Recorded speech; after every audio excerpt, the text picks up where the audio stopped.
నమస్తే, welcome to CM today. నేను మీ మధు.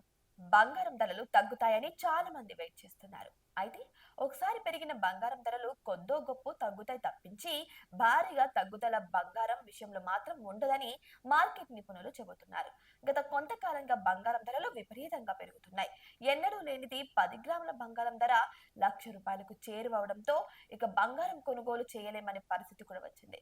తర్వాత కొన్ని రోజుల పాటు లక్షల రూపాయల నుంచి దిగి వచ్చి తిరిగి మళ్లీ ధరలు పుంజుకొని లక్షల రూపాయలకు అటు ఇటుగా ఉండడంతో పాటు వెండి ధరలు కూడా ప్రియంగా ఉండడంతో దీని ప్రభావం అమ్మకాలపై భారీగా పడిందని అనుకోవాలి. ఇక ₹1,00,000 చేరుకోకపోయినా అన్ని పన్నులు, తరువు, ఇతర ఖర్చులతో కలిపి ప్రస్తుతం ₹1,00,000 ధరలు పలుకుతున్నాయి. అందుకే బంగారాన్ని కొనుగోలు చేయాలంటే అందరూ ఆలోచిస్తున్నారు. ప్రధానంగా పెళ్లిళ్ల సీజన్ కూడా దాదాపు ఎండ్ కావడంతో ఇక బంగారం కొనుగోలు చేసే ఆ కొద్ది మంది కూడా ఉండరన్న అభిప్రాయం వ్యాపారుల్లో వ్యక్తమవుతుంది. ఇక జ్యువెలరీ దుకాణాలు ఎన్ని ఆఫర్లు ప్రకటించినప్పటికీ తులం బంగారం లేనిదే సరైన ఆభరణం రాకపోనుండటం కూడా కారణంగా చెప్పొచ్చు. ఇక బంగారానికి చాలా మంది దూరంగానే ఉంటున్నారు. వెండి ధరలు కూడా అంతే. ఇటీవల కాలంలో వెండి ధరలు భారీగా పెరగడంతో దానిని కొనుగోలు చేసే వారు కూడా కరువైపోయారు. ఇక అయితే భారతీయ సంస్కృతిలో బంగారం కొనుగోలు చేసే వారి సంఖ్య ఎక్కువగానే ఉంటుంది. అలాగే వెండిని కూడా సొంతం చేసుకోవడం శుభ సూచకంగా భావించడం వల్ల విక్రయాలు జరుగుతుంటాయి.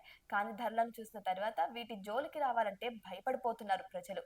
అయితే ఈ రోజు దేశంలో బంగారం ధరలు స్వల్పంగా తగ్గాయి. వెండి ధరల్లో కూడా కొంత తగ్గుదల కనిపించింది. 10 గ్రాముల బంగారం ధరపై ₹10 తగ్గింది. ఇక కిలో వెండి ధరపై ₹100 తగ్గింది. మధ్యాహ్నానికి ధరల్లో మార్పులు కనిపించవచ్చు. ఉదయం 6 గంటలకు హైదరాబాద్ బులియన్ మార్కెట్లో నమోదైన బంగారం, వెండి ధరలు ఇలా ఉన్నాయి.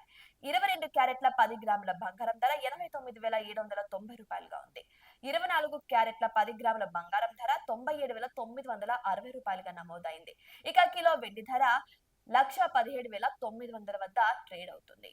ఇదే విధంగా పలు నగరాల్లో కూడా ఉన్నట్టు సమాచారం. ఇటువంటి మరిన్ని అప్డేట్స్ కోసం మా ఛానల్ ని సబ్స్క్రైబ్ చేసుకోండి.